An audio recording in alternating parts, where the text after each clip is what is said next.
already we seen the continuation part.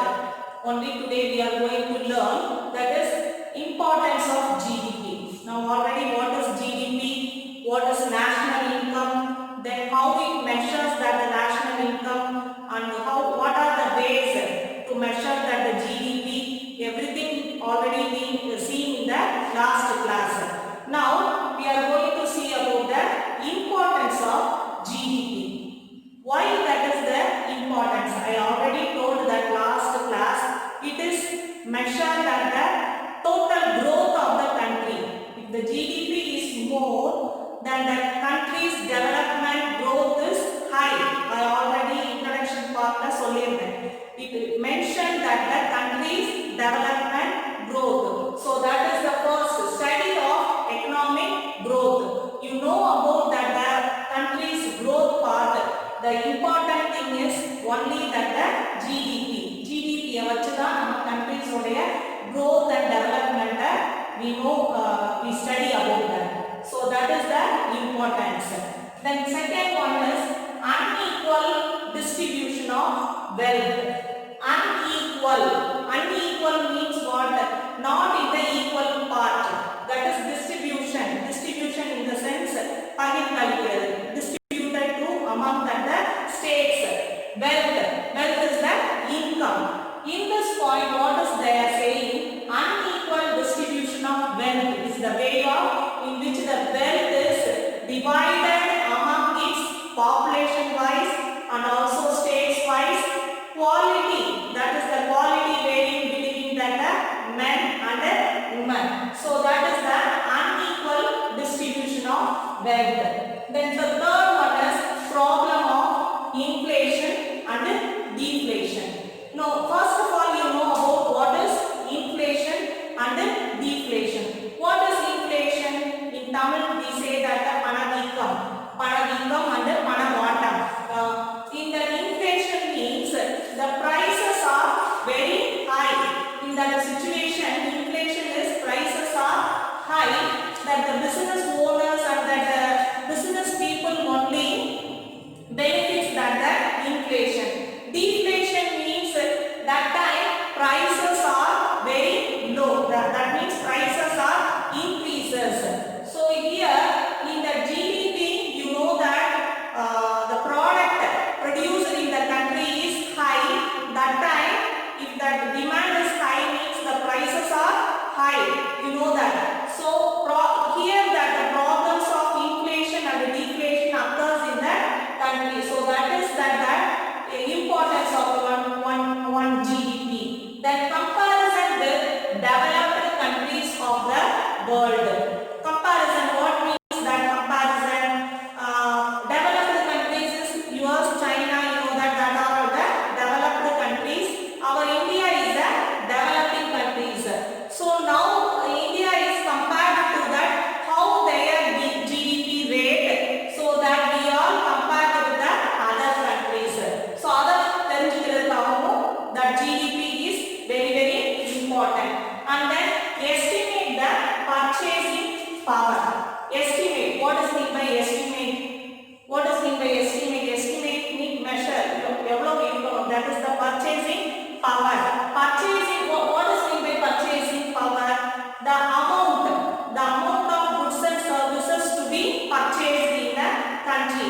Now, how it is estimated? In a currency wise, not in the any others. எப்படி நம்ம value பண்றோம் purchasing power under the countries or currency rate. For example, India's currency is rupees and then America's currency is dollars. So that is the purchasing power is the amounts of goods and services that we purchased with the unit of currency. Unit அளவு எந்த அளவுல estimate பண்றாங்கன்னா அந்த நாட்டினுடைய currency level currency என்னமோ அதை வச்சு value பண்றாங்க. That is the importance of GDP.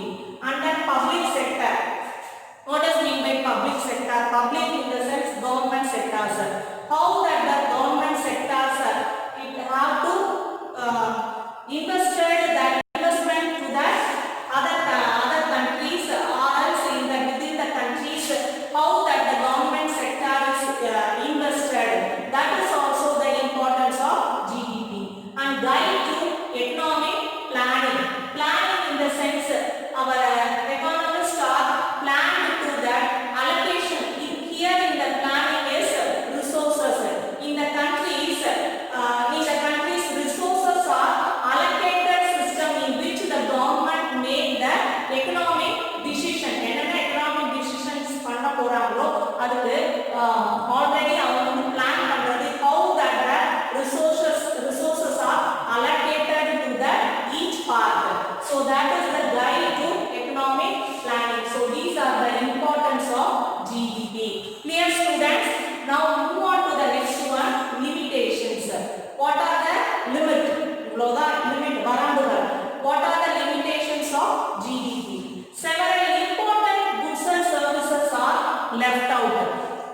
Because why they are saying in the GDP only we take it into account for the market value of the price. What are the goods and services produced and then within the country and then market value of the price only calculated. What about the individuals goods and services they are used in the home, that is not calculated in the GDP, that is the left out part. And another second one is it measures only the quantity but not the quality exactly. Because in the GDP that only measures the how much that produced in the country, எவ்வளோ produce பண்றாங்க அவங்களுடைய அளவு quantity மட்டும் தான் taken into account, that not taken into account the quality of the product. அவங்களுடைய தரத்தை பார்க்கவே இல்லை. For example, if in the schools they are not used that the ballpoint pens, you know that they are only used that the ink pen, but the ballpoint pen is not produced in the country, produce பண்றாங்க இருக்கிறாங்க, but still they are produced the ballpoint pen production is high only, but it measures only the quantity and not the quality. So that's the thing. Third thing is it does not tell us about the way of income is distributed in the countries. The third point is it does not tell us about the way income is distributed in the country. What is the meaning that the GDP is going rapidly? Every year the GDP is increasing rapidly. Rapidly means very fast. But income, the way income is distributed in the country unequally. That is unequal distribution of income. It means the small percentage of people only benefiting this kind. So that is the limited one. What is the fourth point? That it does not tell us about the kind of life people are living. That is life of people are living. That is the standard of living that people. That is it does not tell us about it. It does not tell us the kind of life of people are living. That is the high level people's per capita income. You know that the per capita income is that income by person. Real GDP is going hand in hand, but it does not tell us about the very low health condition of people. அதாவது சராசரிக்கு குறைவான மக்கள் இருக்கக்கூடிய அந்த poor people பத்தி இதுல சொல்லவே கிடையாது. Only that high level of people, real GDP only that is going hand to hand, other hand. அடுத்தது அவங்களுடைய பணம் வந்து ஓவர் போயிட்டே இருக்கே தவிர it does not take into account that the kind of people are living low health condition of people. So that is the limitations. Understood students? Now move on to the next one, that is the three sectors of economy. Our Indian economy is divided into three sectors. You know that our India is that is in a agricultural sector, more concentrated on the agricultural sectors.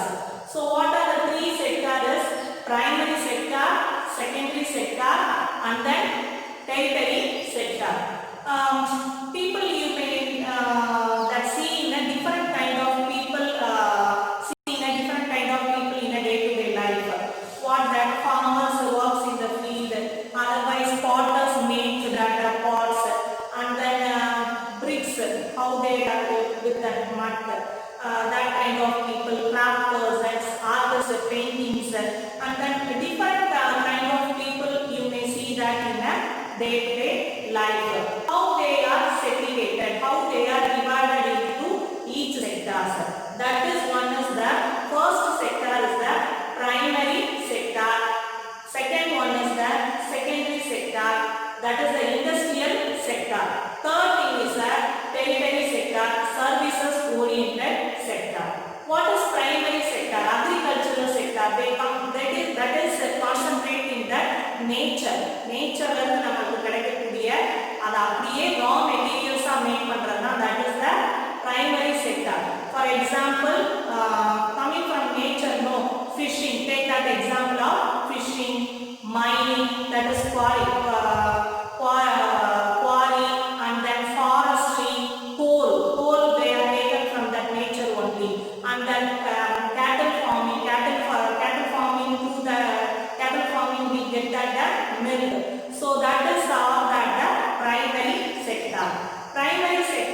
then secondary sector is completely different, that is the industrial sector, and then through that the factory only that is produced.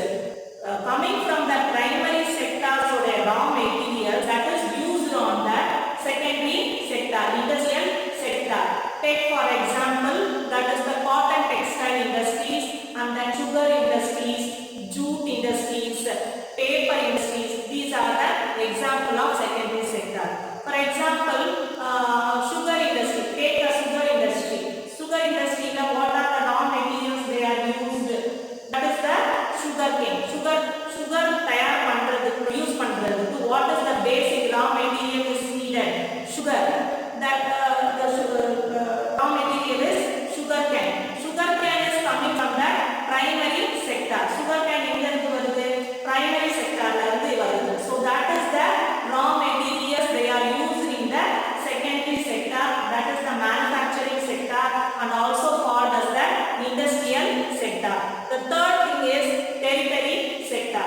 Tertiary sector is the services oriented sector, and also what is produced in that industrial sector that is come onto the market level க்கு என்ன கொண்டு வராங்களோ that is a tertiary sector. It is for example transport. நம்ம தயாரிச்ச பொருட்களை அதை என்ன பண்ணணும்? Transported to the market. So that is needed for transportation, and then communication also important, and then education department, that is doctors, everything come under that tertiary sector. Another traditional tertiary sector is divided into quaternary and quinary.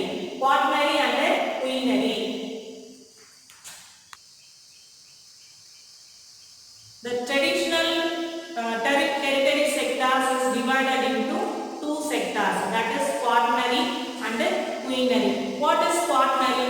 You know that tertiary sectors is a services oriented sectors.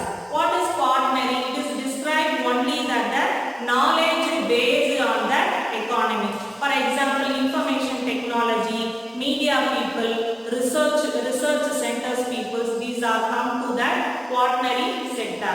And then what is meaning of quinary? Quinary sectors is consist of the services performed in the, that is quinary sectors is consist of the services and performed in the home, that is the domestic services. For example, chefs, cleaning services they are making, no? So that is cleaning services what they are doing, no? That is the example of quinary services.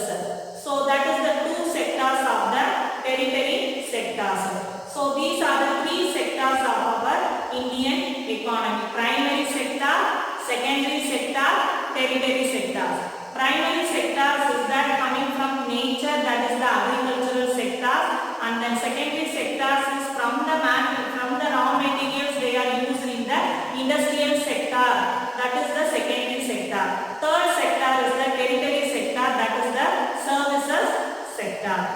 Clear students? Now come to that contribution of GDP in the different sectors. Now three sectors we see, how their contributions of GDP in that rate in the India. Contribution of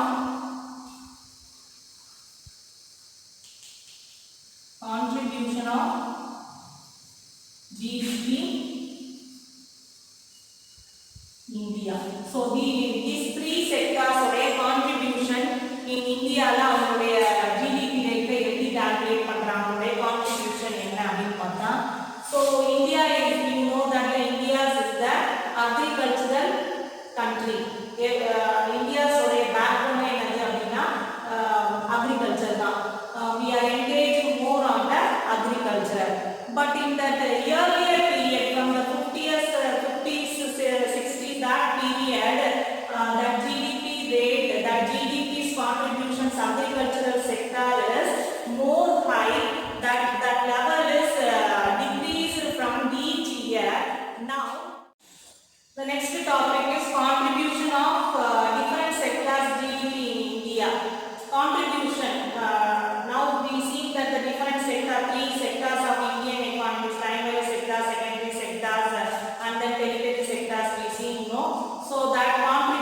அதோடைய contribution GDP level எப்படி இருக்குது அப்படிங்கறத now we are going to see about. So first thing is the agricultural sector. In India we are based on the agricultural sector. The backbone of our Indian economy is that the agricultural sector. More than 75% of the people are engaged in the agriculture. Now in the 50s and 60s years that agricultural contribution is more, but year by year that is decreased. The second largest producer of that agricultural sector, that is the total agricultural product that produced in that agricultural sector, is the 7.39% total agricultural product they are giving. So that is the range of that agricultural sector. Then the secondary sector, that industrial sectors, that is the world rank is our India's rank is the 6th position. If the 6th position, it is the lower than the world average, because other developed countries are more contribution in the industrial sector. In India, the world average rate is 30%. So that is the thing. Then the third thing is the services sector.